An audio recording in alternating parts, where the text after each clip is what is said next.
Welcome to this deep dive. Today, we are really digging into something that is, well, both profoundly simple and utterly unsettling. The Class Divided experiment by Jane Elliott. Oh, yeah. It's one of those really landmark pieces of social psychology, isn't it? Yeah, Sort of holds up a mirror to how quickly discrimination can just take root. absolutely. And the material we're looking at gives us a really comprehensive view. We're drawing from an analysis that covers not just the famous original classroom exercise with third graders, Right, the one everyone knows. but also a later version she did with adults. And it even includes reflections from participants years down the line, which is fascinating. Yeah, so our goal here, really, is to pull out the core of what this experiment shows us. What's it reveal about prejudice, discrimination? How fast does it actually happen? And what's the real cost, the lasting impact? We want to help you get to the heart of that from this material. Okay, let's jump in then. First, we need to kind of set the scene. Who was Jane Elliott? The material describes her as this internationally known teacher, lecturer, diversity trainer. Basically, someone who's dedicated her whole career to this stuff. And she received the National Mental Health Association Award for Excellence in Education, so, recognized for it. Right. And the timing of that first experiment is just critical. She did this with her third graders in Riceville, Iowa, the day after Reverend Martin Luther King Jr. was murdered, April 1968. Wow. Yeah, think about that context, that immediate reaction. It makes her motivation so incredibly clear. The analysis highlights the Sioux Indian prayer that inspired her. "Oh, Great Spirit, keep me from ever judging a man until I have walked in his moccasins." She wanted her students to feel it. Feel what discrimination was like, yeah. And Riceville itself, it's noted as being 95% Caucasian Anglo-Saxon, so a very homogenous group of kids. Perfect testing ground, in a way. Right. For her theory that discrimination is learned, it's nurture, not nature, something we pick up. So she has this theory, this deeply personal motivation right after a national tragedy, and this classroom of kids who likely hadn't experienced racial prejudice firsthand. How does she actually set it up, the mechanics of it? Well, she took the most arbitrary thing she could think of. Eye color. Just blue eyes versus brown eyes. She divided her class, these kids who were otherwise pretty much the same background-wise, just based on that. And boom, instantly created an unequal system. Day one, she picks one group, I think it was the brown-eyed kids first, Yeah. and labels them superior. Correct. Brown-eyed were superior day one, blue-eyed were inferior. And the blue-eyed kids, the inferior ones. Exactly. And it wasn't just a label. Right. The source really details the specific, kind of concrete ways she discriminated. The inferior group, the blue-eyed kids that day, had to wear special collars. Like physical markers. Yeah, visible identification. They weren't allowed to drink from the main water fountain, couldn't play with the brown-eyed kids on the playground, couldn't get seconds at lunch. A whole list of things. Real separation, real denial of privilege. Okay, and here's where the analysis gets really chilling. What happened? How did the kids react? It was immediate and profound. It's frankly astonishing how quickly they stepped into these roles. The source says they adopted them at a profoundly frightening level. So the superior group, the brown-eyed kids on day one. They became, well, arrogant, overbearing. The analysis uses the word ugly in their behavior towards their own friends, kids they played with yesterday. Wow. And the inferior group, the blue-eyed kids. They just sort of regressed, became insecure, withdrawn, really hesitant. You can almost see the weight of it changing their personalities right there in the classroom within hours. And it affected more than just their mood, right? Their actual performance. Oh, absolutely. The analysis points to this phonics card exercise they did. On the day they were the inferior group, so blue-eyed, it took them 5.5 minutes to get through the cards. 5.5 minutes. Okay. But the next day, she flips it. Blue-eyed kids are now superior, brown-eyed are inferior, and those same blue-eyed kids, they whip through the cards in just 2.5 minutes. Whoa. Less than half the time. Exactly. It's a massive difference. And did the kids understand why? Could they connect the dots? They did. They actually said they were slower when they were the minority group because they were thinking about the collars. That physical symbol, that constant reminder of their supposed inferiority, was actively hindering their ability to concentrate.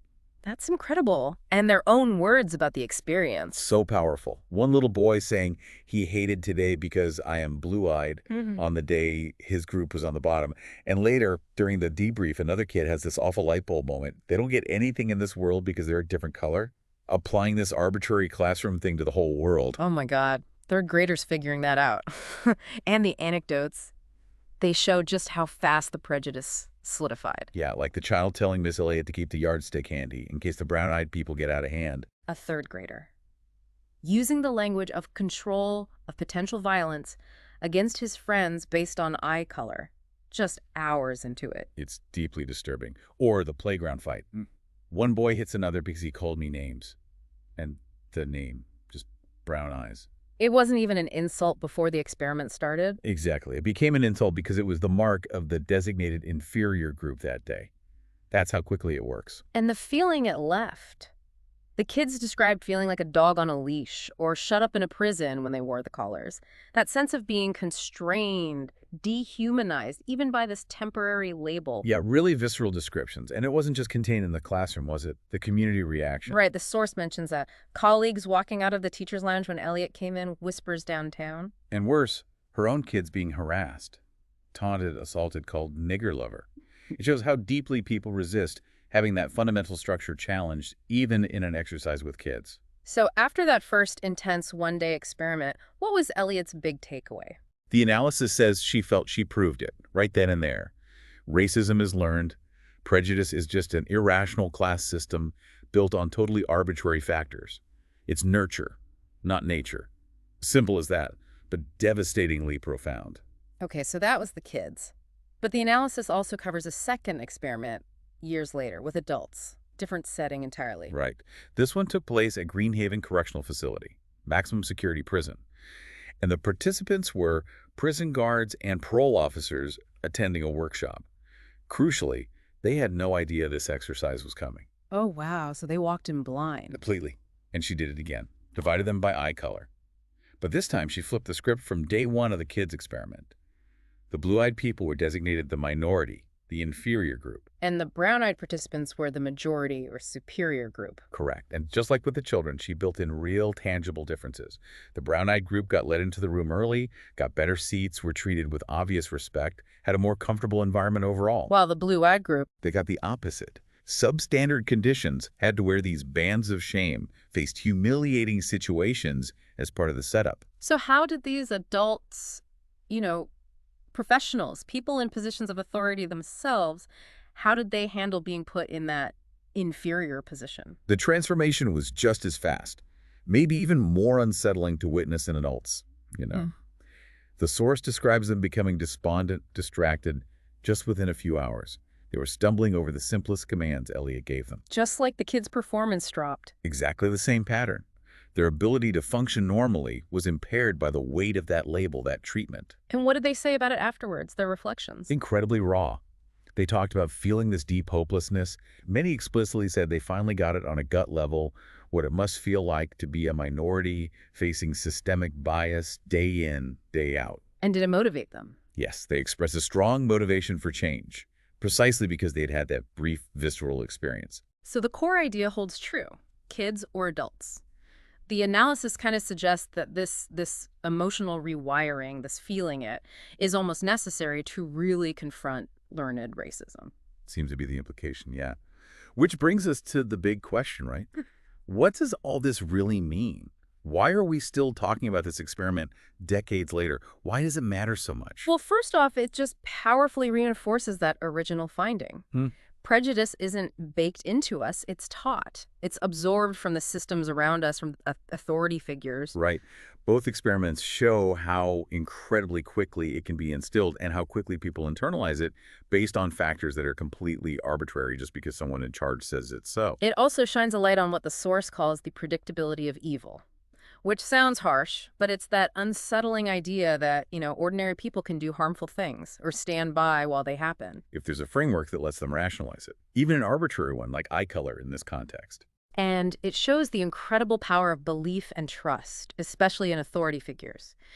The participants, kids trusting their teacher, adults in a workshop, they mostly just believed what Elliott told them about their group's status. And that belief reinforced by how others started treating them based on the label. Right, because the other participants jumped into their roles too. It directly impacted how they saw themselves. Remember the kids feeling like dogs or prisoners, the adults feeling hopeless. Their self-perception was shaped almost instantly by that externally assigned group status. The core message that seems to come out of it, as stated in the analysis, is basically nobody wins unless everybody wins. Creating an inferior group doesn't actually elevate the superior one meaningfully. It just diminishes everyone and breeds conflict. Yeah, it's a lose-lose. And connecting this to the real world today, the analysis draws a direct line between those arbitrary divisions in the experiment and the very real disparities we still see, like unequal educational opportunities for Black and Latino youth compared to white youth. Which the source explicitly links to how schools are funded, those systemic issues. Exactly. It underscores that a temporary, totally artificial system based on something as silly as eye color can have such immediate damaging effects. Then imagine the impact of the real, pervasive, long-standing systems of inequality based on race that have been woven into society for generations. The lifelong impact. It's staggering to contemplate, and this is why the analysis argues so strongly that the video of this experiment and discussions about it should be basically required viewing for training future counselors, psychologists. Mandatory training material. Yeah, it says cultural competency isn't just like a nice add-on. It should be a fundamental requirement for degrees in behavioral science. And the logic is clear. Professionals, really, the analysis suggests everyone needs to be, in a sense, a diversity specialist. Understanding your own cultural background, your own biases and values is presented as absolutely essential for working effectively and ethically with other people. Especially in therapeutic roles, obviously. Jane Elliott's own quote about it just hits hard. The necessity of this program is a crime. Ooh, yeah.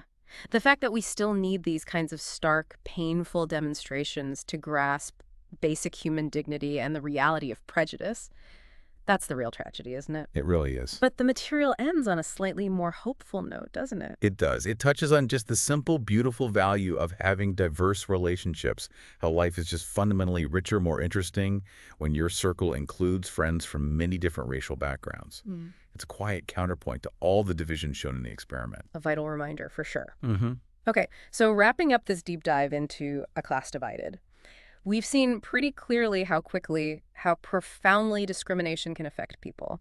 Doesn't matter if you're a kid or an adult, doesn't matter if the dividing line is real or totally made up like eye color, perceived status enforced by authority changes things fast. Absolutely. Just hammers home that prejudice is learned behavior. It's not innate. Yeah. These external systems, how we classify people, how we treat them based on those classifications, have this dramatic, measurable effect on how we feel, how we perform, how we see ourselves and each other. Which leaves us, and you listening, with a pretty significant thought to maybe chew on.